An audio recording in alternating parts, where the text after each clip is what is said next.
దాన్ని రద్దు చేయలేదా?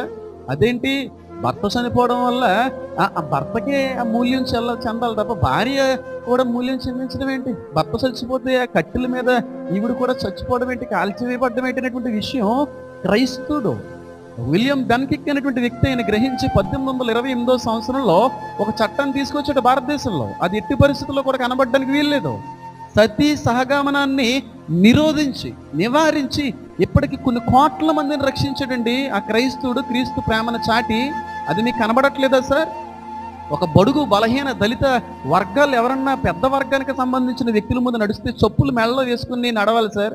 అవన్నీ కూడా ఆచారాల పద్ధతులన్నీ కొట్టేసింది క్రీస్తు ప్రేమ కదా, క్రైస్తవుడు కదా? ఉన్నతమైనటువంటి వర్గానికి సంబంధించిన వాళ్ళు మాత్రమే పెద్ద పెద్ద చదువులు చదివేవారు, కానీ అందరూ కూడా సమాన విద్యావంతులై ఉండాలి, చదువుకోవాలని చెప్పి క్రీస్తు ప్రేమని ఎరిగిన క్రైస్తవుడు కదా ఆ పద్ధతులు మార్చి